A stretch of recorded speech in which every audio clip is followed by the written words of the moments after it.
Assalamu Alaikum, dear brothers and sisters. I hope you're well.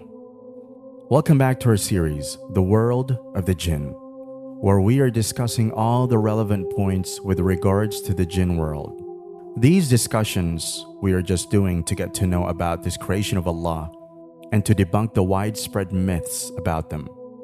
It is clear up until now that the Jinns are similar to us humans in many ways and are totally different from us in many other ways.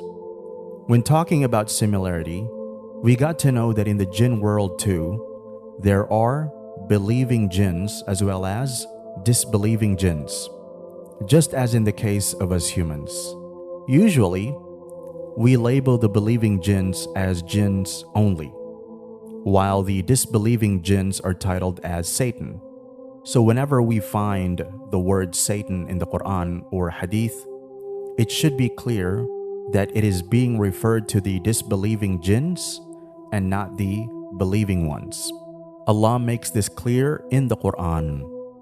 Say, O Prophet, it has been revealed to me that a group of Jinn listened to the Quran and said to their fellow Jinn, indeed, we have heard a wondrous recitation. It leads to right guidance, so we believed in it, and we will never associate anyone with our Lord in worship. Now, there is a widespread misconception among us Muslims that if a Jinn are a believing one, then it is totally normal and not harmful to try to come into their contact. There are some ways that are shown in many movies as well as some ways that are just widespread myths. None of them are true, but it is certain that there are some ways to get in touch with a Jinn. First and foremost, one should never try to do these stunts, neither out of curiosity nor to get their help. Allah subhanahu wa ta'ala has made these two creations distinct from each other, and there is a curtain between us that we never should try to remove no matter what the conditions are. Moreover, no one knows the experience of meeting even a believing Jinn. There are many stories about this, but in reality, there is no evidence that a person did meet a believing Jinn and returned all safe and sound. In his book, Sifat al-Safwa, Ibn al-Jawzi mentioned an account from Sahl ibn Abdullah. Sahl recounted that he was in the region of the land of Ad and came across a city made of carved stones. In the center of the city was a palace made of stones that housed the Jinn. Upon entering, he saw an old man of great stature praying towards the Kaaba, wearing a woolen cloak with patches. The sight of the patches surprised Sahl more than the man's appearance. After greeting him, the old man explained that the cloak had been with him for 700 years, during which he met Isa and Muhammad and believed in them. When Sahl asked about his identity, the man revealed that he was one of the Jinn mentioned in the verse, say, it has been revealed to me that a group of the Jinn listened and said, we have heard a wondrous Quran that gives guidance to the path, and we have come to believe it. We shall never set up partners with our Lord. The Jinn were from Nasibin. In another narration by Ibn Jurayj in his tafsir, Abi Ubaidah bin Abdullah ibn Masud narrated an account from Ibn Masud. He recounted that the Prophet ﷺ went to recite the Quran to the Jinn and called them to Allah, asking his companions who would accompany him without pride in their hearts. After repeating his request 3 times, Abdullah bin Mas'ud volunteered. Together, they went to Al-Hujun and reached the area of Abu Dhub, where the Prophet drew a line for Ibn Mas'ud, instructing him not to cross it.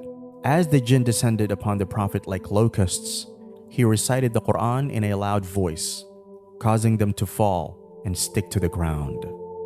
The Jinn, questioning who the Prophet was, received the response that he was a prophet. When asked who would bear witness for him, the Prophet called a tree, which came, dragging its branches and making a sound, to bear witness to his prophethood. The tree then returned to its place. The Jinn asked for provisions, and the Prophet provided them with bones and animal feed, which turned out to be more tender than meat and sufficient for their animals. Consequently, the Prophet forbade the use of bones and dung for cleaning after using the bathroom. During this event, the Prophet had instructed Ibn Masud not to leave the line and proceed into the mountain. Despite hearing loud, unpleasant sound, Ibn Masud obeyed and did not leave the line. Upon the Prophet's return, he informed him of what occurred. The Prophet responded that had Ibn Masud left the line, he would never have been seen again. The Prophet drew a line for me and said, "Do not leave this line and proceed into the mountain."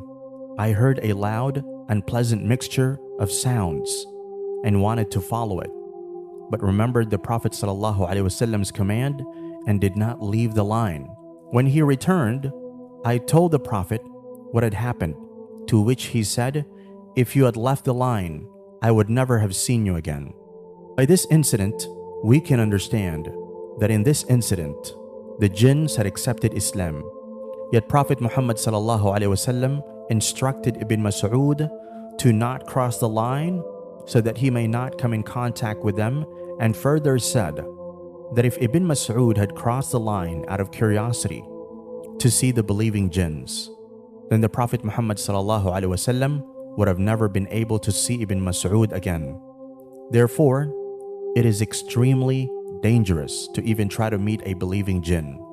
Now, this in itself can give an indication that if trying to meet a believing Jinn is filled with harm, then what would be the case if one tries to ever contact a disbelieving Jinn, or rather a Satan? The results can be devastating, and the person who ever tried to do so will face such consequences that he never would have imagined in his worst nightmares.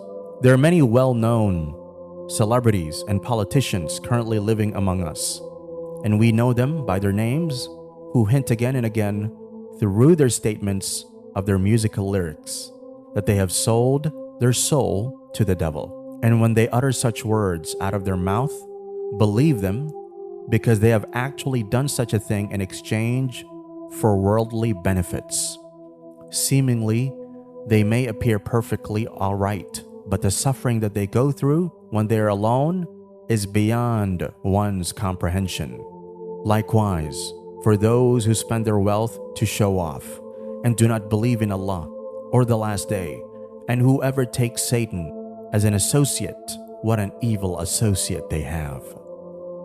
It is clear that trying to contact Satan and even the believing Jinns is full of risks and danger, and therefore one should never try to do any such stunt, neither out of curiosity nor for asking for any help.